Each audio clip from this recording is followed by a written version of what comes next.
Alright, hello everybody, welcome to Strange Old Men in a Strange Old Cave, the podcast where we might read books, but we probably won't. I'm Yeah. Tommy Hale, and I'm here with Harrison Smith. What's up, Yep. Tommy? So today's little episode is dedicated to a show that we all love, Breaking Bad. Harrison, actually, you just started it, didn't you? Yeah, I started it a little while, well, a couple hours ago actually. I loved it. It was it was just so good.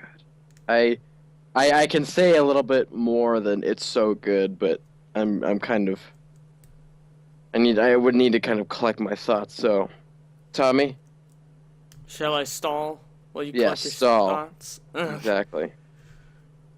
Okay, so Harrison, he just started the first episode, and I'm currently I'm about halfway through season 5, the last season. So, and in case any of you aren't familiar with Breaking Bad, so Breaking Bad is a show that was made, I'd say, when it started, about 2008. 2008, yeah. So, so it aired 2008, and it's about this high school chemistry teacher that ends up getting cancer, lung cancer, and so what he does to pretty much make money for his family is that he decides to, oh hey, I'm gonna start making meth, and because he gets in contact with one of his former students who's in the meth trade. He's just like, hey, we're gonna cook meth, and you're gonna help me sell it so I can make money for my family. So that is a very basic kind of like premise of the show. The show gets a lot more complicated, and it's all done extremely well. Like, Yeah. even within the first few episodes of you can see kind of a character arc of Walter, and how yeah How yeah he changes, yeah yeah. how he changes. That's Even in the first episode, he's changed dramatically. Yeah, because the first episode, I believe, takes place over the course of like a week, maybe. Yeah, it's a couple days. So I've collected two of my thoughts. Okay. So well, actually I have a couple more, but so I noticed that Walter was only really happy when he was working and cooking meth because his life was terrible and boring. You know, his none of the students in his chemistry class were interested. And even though he spoke passionately and he was really into what he was saying, none of them were, and they were all pretty out of it and not interested in what he was saying. Even though, you know, to Walter it's the most interesting thing in the world, but to the class it's nothing. Yeah, it's just a course Now, they have to take to yeah, pass. it's an obligation, but to Walter it's his life. Yeah, chemistry Now, is his life. even though that even though I know enough, I don't know a lot about the show. Um, the most I know is I'm not gonna actually gonna I know some spoilers, but I'm not gonna spoil them. Yeah, Uh, I was actually he's gonna ask yeah. you earlier before we started if we should add spoilers or not, but I think spoilers. No. yeah. So even though Walter, I'm pretty confident that Walter's going to just go off the rails and become pretty evil later in the show. But even though I know that's probably what's going to happen, it's kind of nice to see him like, he's out of his boring life. He's more alive and happy than he's been in years. And he even says in the episode that, Jesse asks him, why are you doing this? Why do you want to cook meth? And Walter's like, well, I've awoken. And that Yeah, I got nothing better to do. I got nothing better to do. I've got a pretty boring life. And I think that's, I mean, have fun.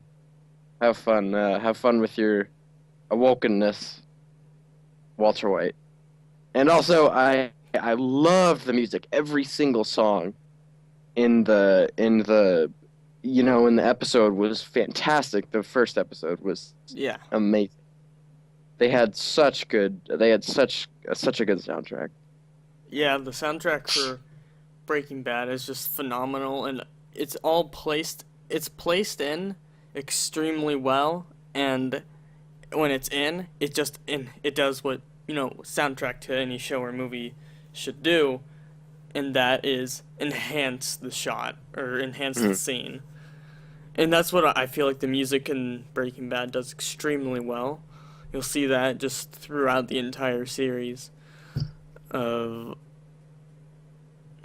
when there is music, and it's used rather sparingly, I guess, although I feel like when it comes to movie soundtrack, Mhm. there you don't have to use it sparingly, quote unquote. Use songs sparingly, or use soundtrack sparingly.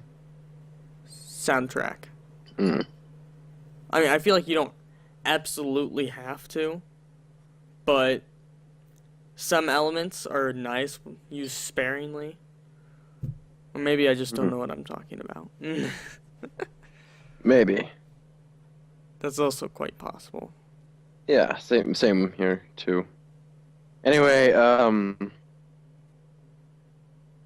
I I really felt it was one of the first it was the first time in quite some time that I've been kind of moved and actually really sympathized with a character. Oh yeah, Like Breaking Bad does it very well. yeah, even though Walter's probably going to be a bad guy later, an anti-hero, but still a bad person. Um, like you really feel for him, like you see in his chemistry class, it's terrible. Nobody really respects him or likes him, even though he's a pleasant guy. And he's also another thing is I've never seen almost in most of television, I've never seen characters who seemed so real and like so much like real people. Yeah, Walter and Skyler and Walter Jr. are like they just feel like real people. Walter before he starts making meth is like he's kind of a sad sack, but he's so well done that it's just amazing.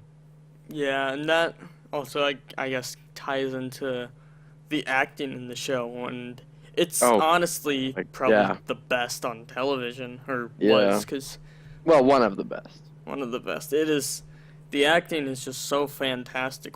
Like, that is why Bryan Cranston is definitely by far one of my favorite actors. Is his performance in Breaking Bad definitely made him one of my favorite actors of all time.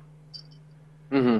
Because he plays Yeah. Walter so well, and I feel like definitely as the series goes on, you can, I guess you can kind of feel like, or I kind of think that um, the character is kind of grown onto Bryan Cranston Mm. a little bit, and I feel like you can, he's just so believable, and it's Hmm. really good, and it's crazy, and like his whole character arc is definitely a very well done one, and where yes he does turn into an anti-hero, but he's the anti-hero you kind of sympathize for because you're just like, oh, he's just doing it for his family. And But I mean, I haven't watched I haven't watched more than the pilot, but I think eventually, as the story goes on and he turns into more of a villain, even though he's the protagonist, he can still be a villain. yeah, protagonist doesn't mean good guy. Protagonist means story revolves around you. Yeah, exactly. Even though he's going to kind of turn more into a villain, I think he's going to start making meth less for his family and more for himself. Yeah, Because early when the show first starts off, he's just making meth for his family, but yeah. Hey uh, Walt, hey Walter Jr. Come here real quick. I want you to try something. that What's this? Just try it. You'll feel nice. Just don't make it a habit. Don't lose your teeth. Anyway, Don't scratch up your face. oh, Ugh. ugh. I just loved the pilot. It was phenomenal. Yeah, and I take it the pilot episode did what pilot episodes should do, get you hooked into the series. Yeah. And Mostly, also, by the way. thank you. One of the most BA things I have ever seen. Like, we've all seen the Transformers movies. They try to be super, super awesome and super just badass, but they're not Yeah. because they're just bad. But Well, the first Transformers movie was yeah, the first okay. Transformer wasn't that bad. Yeah, it was. It was just it was a kind of a fun action movie, but the rest of them are terrible. Oh yeah, definitely. Anyway, the most BA thing I've ever seen in, one of the most BA things I've ever seen in television was Walter beating up the guy who was making fun of his son. Oh yeah. That was so cool. I know. Like- It was just in the one episode. He's like, hold on a minute, and he just like Yeah. beats the You living. think you think he's like kind of bowing out and being a quiet sad sack like he previously was, but that the arc he goes through during the episode, he instead of just taking it and accepting it, he kicks butt.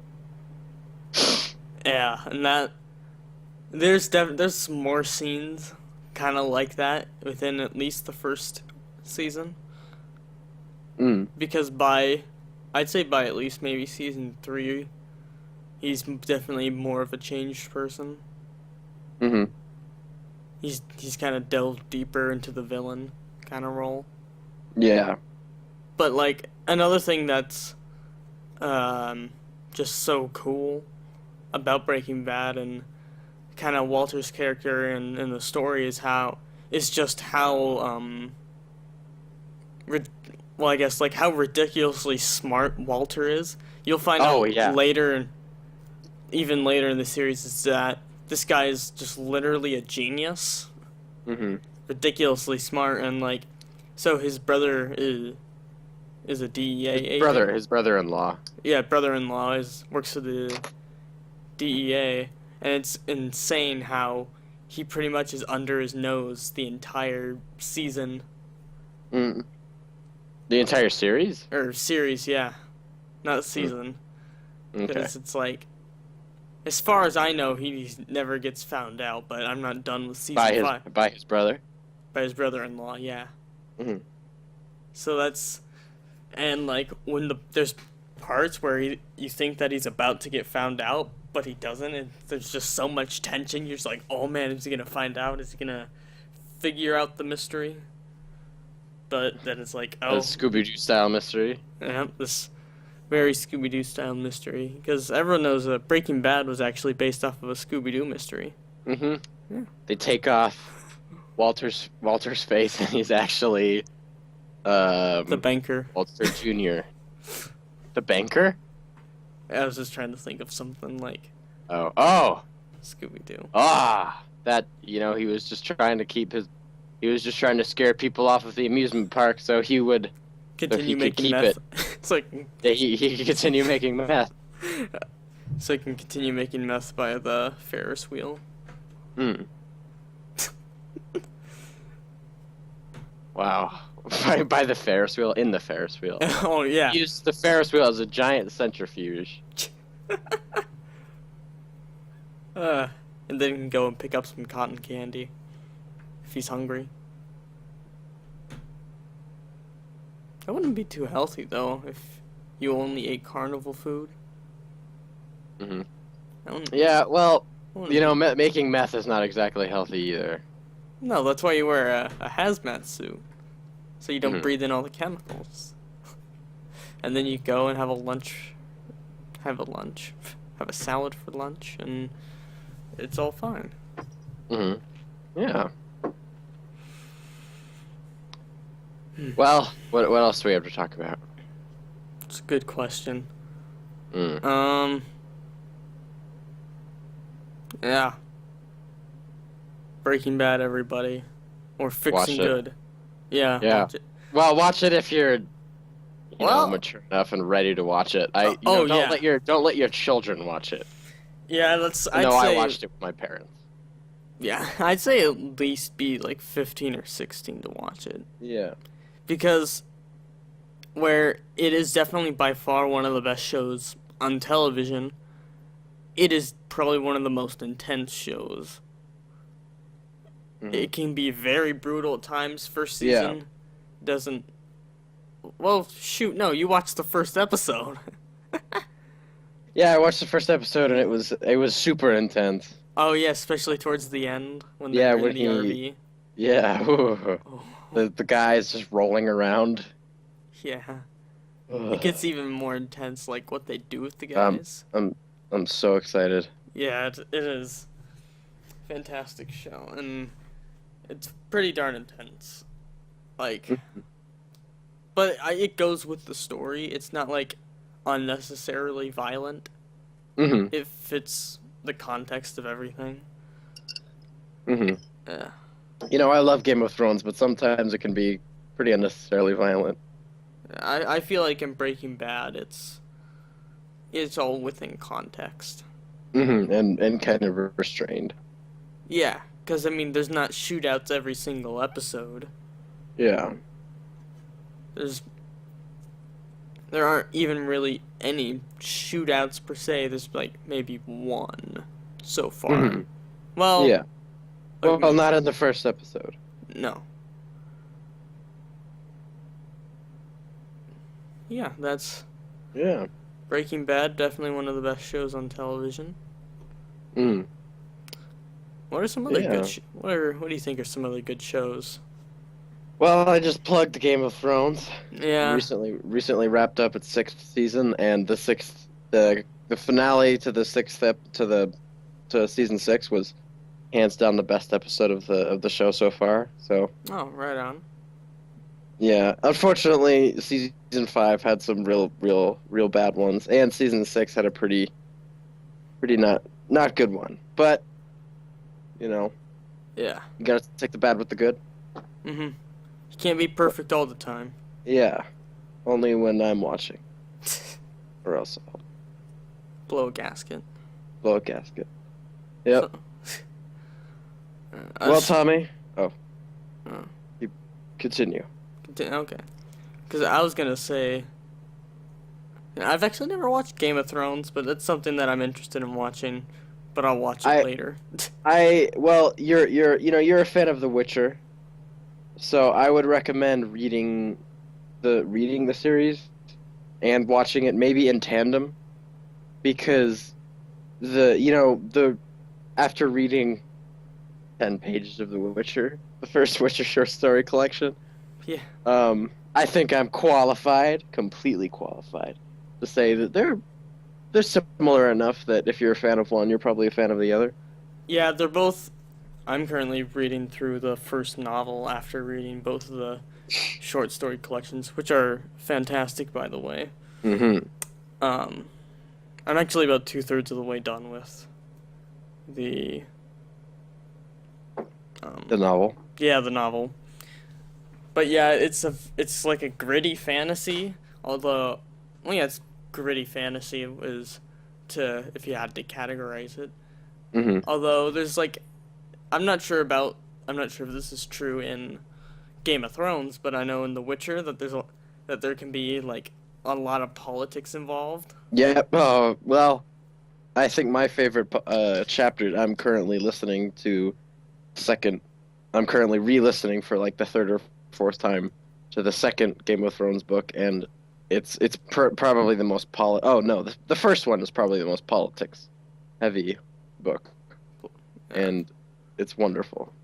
But one thing I definitely like about the Witcher books is that it's not politics all the time, but there is like I think the last chapter I was on or section.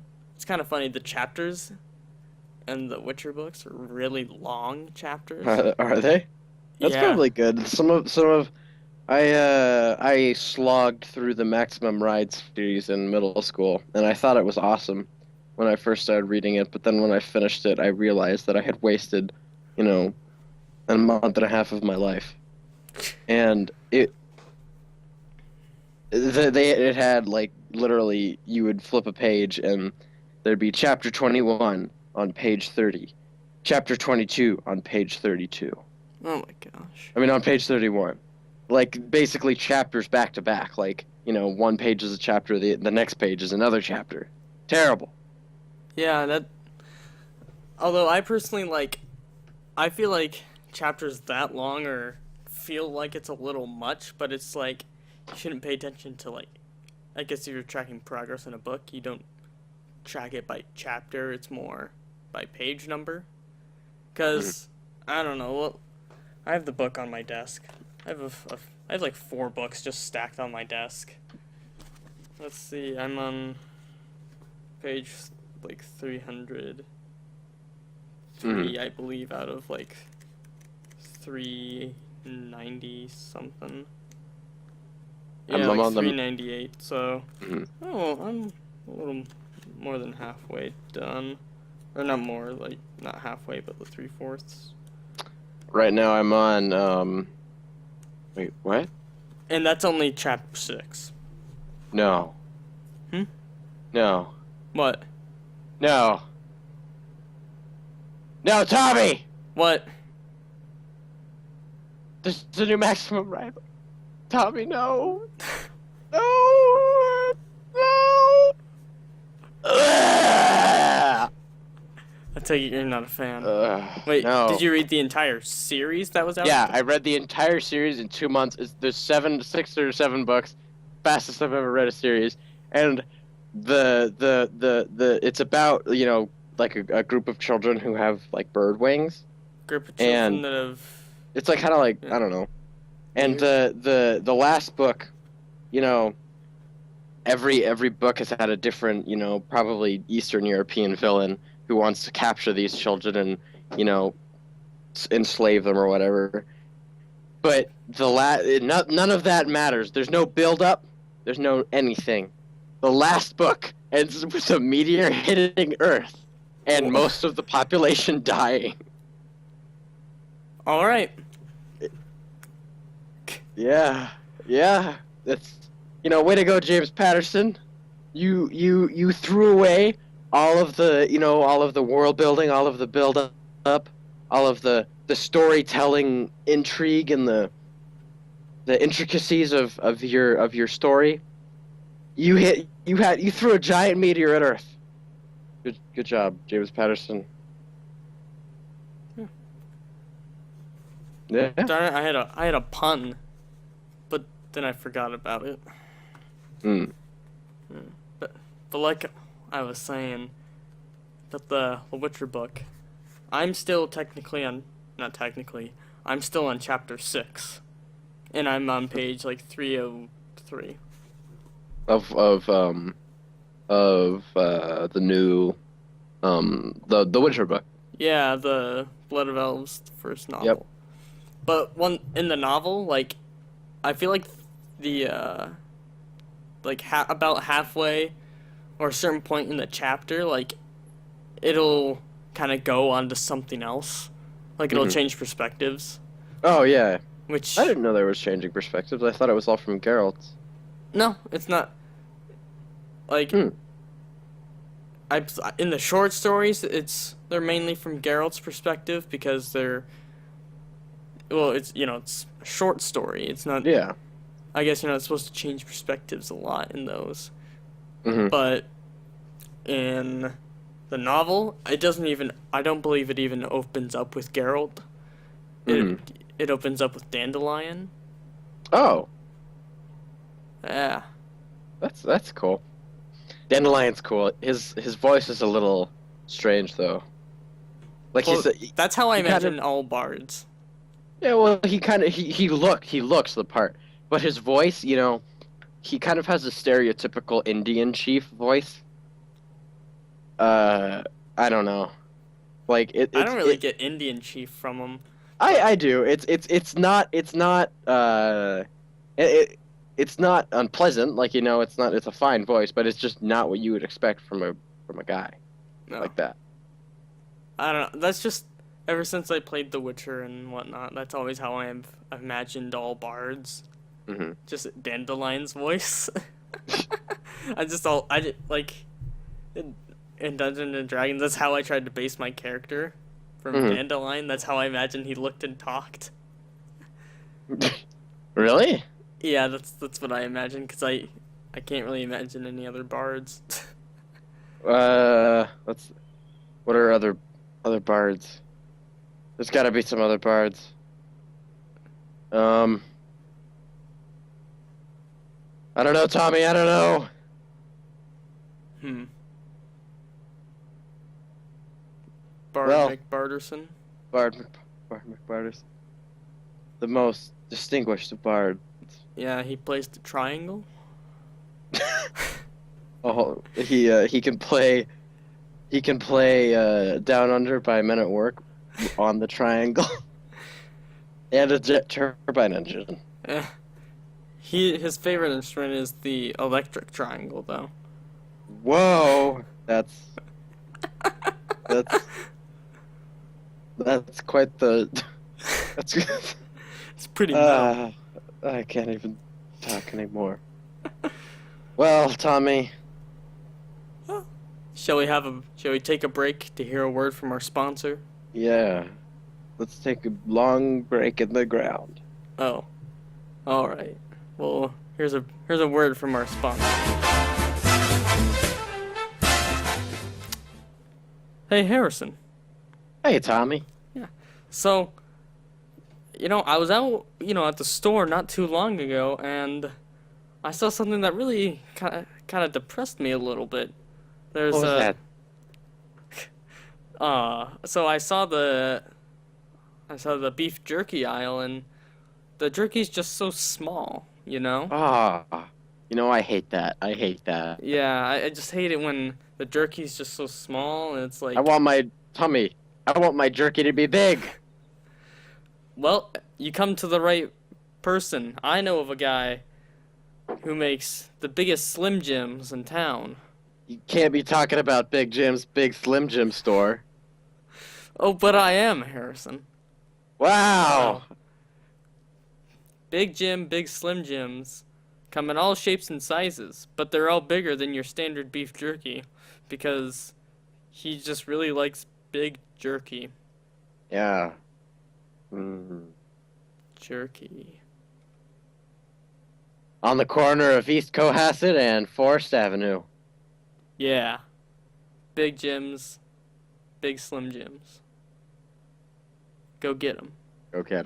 Go put them in your mouth. Yeah. Maybe chew on them if you want, but not too hard. You might break a tooth. All right. Hello, everyone. We're now back. So, Harrison, what are we going to talk about next? Tommy, you asked me what I want to talk about. You so much disrespect. Just disgusting. And so, if you didn't understand Harrison's accent, that's referencing to our next segment, I guess, is we're going to be discussing The Godfather, the trilogy of movies. Yeah. Wait, that was the Moonraker theme. They're like the same movie, aren't they? Yeah, pretty much. They both take place in space and have lasers. And Al Pacino and And, yeah, Sean Right. Connery. probably. So, if any of you are unfamiliar with The Godfather, originally was a book, which I also have on my desk. Harrison lent me a copy. Mm-hmm. Have you started it yet? No. Oh. I should probably start it. I'll probably start it after this. And so, The Alright. Godfather was originally a book by Mario Puzo. More like Mario poop, so. Got him. Yep. And so it's basically just pretty much about this fictional crime family. In in a basic sense, that's what it's about. And the movie was, there's originally a book, but then they made a movie adaptation with Al Pacino and who else was that was famous was in it. Mm-hmm. Who I don't know anyone else who was in it because I forget the names. Do you remember who played the Vito? Marlon Brando. Marlon Brando, a really heavy smoker and Yeah. alcoholic. Really? Yeah. Really? I didn't know that. Yep. Wow. And so the first Godfather movies, there's three of them. The first one was absolutely fantastic. Yeah. Harrison and I, we watched the entire trilogy over this weekend. Yeah, it was pretty great. Yeah, and so the first movie, without giving spoilers, is about how the power in the crime family, the Corleones or whatever. Corleone. Yeah. So the Corleone family, like, they're kind of losing power that they had, or wasn't that it? Well, they're kind of losing power. The other families in New York, the other mafia families are starting to encroach on their territory more and more. Yeah, it seems like everyone's kind of gaining up on them. Yeah. Yeah, everyone's kind of ganging up on them. And then it's pretty much kind of how they go about solving that. Mm-hmm. Very interesting. Very well done. Would recommend. Would 10 out of 10. Yeah. Then The Godfather Part 2. It has a different, but like, I guess a slightly different feel to the movie because in that, because in the first movie, the head of the family was the guy who was the head of not only the crime family, but the actual family, Vito. Mm-hmm. He was like everyone's grandpa. Well, Mm-hmm. not grandpa, father. Mm-hmm. But then he had a few grandchildren. Yeah, Vito's the head of the family, and no, it's a spoiler, so I won't say it. What? Oh, wait, you can't say it. Never mind. Yeah, I can't say it. Don't try to bait me into saying it. I'm not gonna spoil such a good movie for everyone. Mm-hmm. Mm-hmm. But then, in the second one, one of his sons, Michael, his son Michael is now the head. He's like in charge of all the crime stuff now, and he.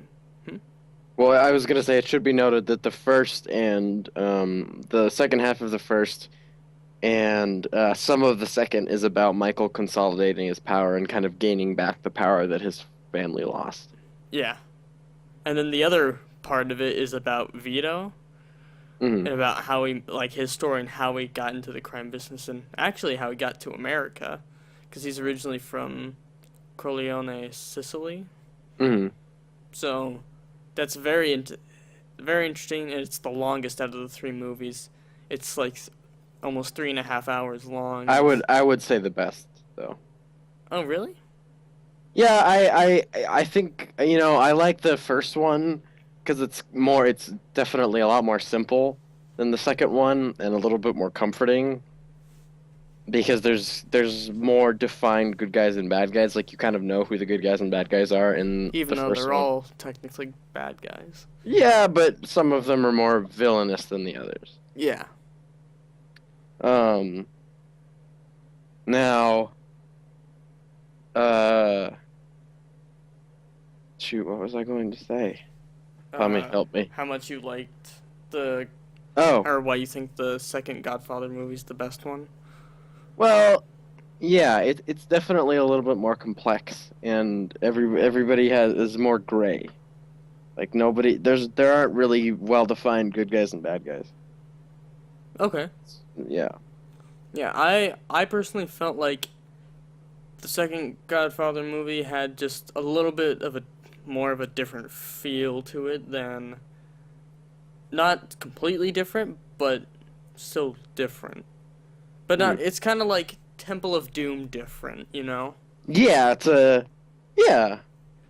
It's not a bad thing, and it's just kind of like anyone can kind of take that difference however they want. Yeah, it's more it's yeah, And it is different. yeah, and that one is pretty complicated. It's a lot more complicated than the first one. The But second one? well, not so much, but it is a bit more. Mm-hmm. And where yeah, it's pretty much just oh yeah, we already said that Michael kind of consolidating power, and then it's also about Vito. Mm-hmm. And then we get to the third one. Yeah, the third one is good, would be really good if it was not a Godfather a movie. Godfather movie. I mean, you got the cousin relationship. Yeah, that's super weird. And everyone else in the movie agrees that it's weird too. Yeah. They all just it's pretty funny because it's like these two cousins like want to bang or whatever, Mm-hmm. and then like when the daughter it's actually Michael's daughter. He's your cousin. Stop. Mm-hmm. Yeah, it's pretty funny. Yeah. And but basically in that one he Michael's trying to make the family business legit Mm-hmm. by just pretty much being an investor, I guess. Yeah. But then he gets dragged back into the crime scene, and then he goes to Sicily. I kind of forgot why, but he did. Wait, in the first one? No, in the third one, Oh, yeah. I don't really know why he goes to Sicily. I think maybe he's just like, oh, I don't, or maybe he's like, crap, I need help from the other crime dudes. Yeah, he's going back to the old families in Sicily. He's like, help me, help a brother out. Now, I was thinking that I was gonna say something that I loved about The Godfather Part 3. And I was thinking more and more about this, and I love this. And if you don't want Godfather Part 3 to be spoiled, then just I don't know, skip skip this part. Okay. Now the there's a scene in the third one where Michael, who is now old, Like and super old. he's in his probably 60s. He's you know, well, if you don't want any of the movies spoiled, you know, skip because I'm gonna be talking about spoilers for all the movies. You know, Michael, he's done terrible things. He's had his own brother killed. He's done, you know, he's done awful things, and in the third movie, you really start to feel you know, you really see the weight of the regret on him, and I think that, you know, he's only 50, you know, he's only 59, 60, but he looks much older, and I think that's because, you know, the stress and the regret of what he has done has weighed so heavily on him. And there's a wonderful scene in the movie where Michael goes to the Vatican and he is with the future pope. He's sitting with a cardinal who is the future pope. And the pope is, you know, lecturing him about, you know, papal philosophy, good and evil. This cardinal who's talking to him he's a cool dude. And Michael, you know, Michael is either a type 1 or type 2 diabetic in the movie. And he starts having his blood sugar starts going down. And Was it he Yelling turns Timber? oh God, it's Kesha. Now he turns to to the cardinal, and he's like, "Could I have some, I don't know, candy or orange juice or whatever?" And one moment. Uh, hold on, just cut. Yeah. My mom came in. Well, I'll just start talking about it again. And so, cut here. There's a wonderful scene in the movie where Michael, he's in the Vatican. He's talking to the future Pope, Cardinal, I don't know, but his papal name is John Paul the First, I believe. And Yeah. they're talking, and Michael is the type 2 or type 1 diabetic in the movie, and Michael's blood sugar starts going down while they're having a conversation about good and evil. And you can tell that Michael is thinking about the murder of his brother. And Michael orchestrated the murder of his own brother. And you can really tell that during this conversation between Michael and the Cardinal, Michael is thinking about the murder of his brother. And his blood sugar starts going down as a type 1 or type 2 diabetic. And he turns to the Cardinal and he's like, can I have some candy or some orange juice or something? And, in that moment, Michael's kind of, up to now, he's always been pretty in control. He's he's always been very stoic and in control of the situation. The man who But pulls the strings. exactly, but he turned, like, in this moment when he's when his blood sugar's going down and he's near passing out, and the weight of his murdered brother is on him. He is completely out of control. Well, he's out of control of the situation. His kind of soul is bare to the church and to God, Yeah. is what I think, because he was talking to the Cardinal in the Vatican. And I think this is a wonderful scene, and definitely the best scene in the movie, and one of the best scenes in the Godfather movies. Because once you think about it, the symbolism of Michael's, his diabetic kind of attack it's wonderful, the symbolism of that. So that's my thoughts on Godfather Part 3. Yeah. Yeah, that's pretty interesting kind of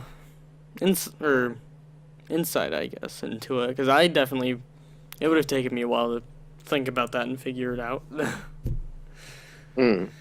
I was thinking about it in the shower today. Oh, It's like, wait, maybe you're like, that was symbolism. yeah, it's kind of funny how, like, the places I feel like people think the most is the shower and when you open up the refrigerator Yeah. and going to the bathroom. When you open up the refrigerator, you're opening up a window to the cosmic universe. Yep. People don't think the universe does what it does, but it is. You know who Mhm. said that? What? Oh, Black Science Man? Yeah. Also known as Yeah. Neil deGrasse Tyson. Thank you, Neil deGrasse Tyson. Yeah. You should Ugh. sponsor this Yeah. podcast. Notice me. Yeah, and huh, yeah. But yeah, moral of the story I guess is shows you should watch. Breaking And Bad. Yeah, Godfather, Game of Thrones. Watch them all. watch But it. only if, you're like 15 or 16. Yeah, cuz They're pretty violent and intense. oh yeah, definitely. Hmm. They're not for children. Yeah, they're not for children. But if you're like, "Hey, wait a minute, why are you talking about things that younger folk shouldn't watch?" Well, it depends how young. Younger than us. Yeah. Um, do you know something else? And yes, I do. I don't know. That was pretty weirdly and awkwardly worded, but I What? guess. Huh? I, What? I'm basically recommending a show that is not intense. Basically, like if Oh. intensity is not your game, not the thing you like, Mhm. A show that I would highly recommend that's definitely a lot less intense. Mhm. It's hilarious too. I love it. It's the show Chuck. Mhm. Oh my gosh, it is. It is such a fun show. I really like it. It's pretty good. Definitely a very interesting story. So the whole storyline, um, basically there's this guy who just works at fictional Best Buy called the Buy More. Mhm. Um, his one of his roommates and friends from college, he works for the CIA, and he pretty much steals all the information on a CIA supercomputer called the Intersect, and he pretty much sends it to his friend Chuck, and the computer, like all the information, ends up being implanted into his brain. Into Chuck's brain. Yeah, into Chuck's brain, and then Mhm. he pretty much lives with government secrets in his brain. Mhm. That is kind of a basis of it, and Mhm. it's a fantastic show. It has, you know, it has Zachary Levi as Chuck, Mhm. um, Adam Baldwin from Firefly, which is also another fantastic show everyone should watch. Only 11 episodes Yeah, and one movie. yeah. I still haven't actually finished Serenity. Where are you in the movie? I don't remember. It's been too long since I've watched it. Well, you need to finish it because there's some stuff that happens at the end of the movie. Oh, okay. I'll just Finish I'll just have it. to rewatch it. Yep. And I would also recommend as kind of a less heavy, more young person friendly show, The Office. Oh, Definitely, yes. definitely not. Intense. Definite. It's not intense, but it's not. You know, there's innuendo, there's swearing in the show. It's still fantastic, and I would recommend it to anybody. Steve Carell is just Steve Carell hilarious. is wonderful, and Robert California. If once Steve Carell leaves, Michael California takes his place. I mean, Robert California takes his place for a little while, and it's incredible. He is the Lizard King.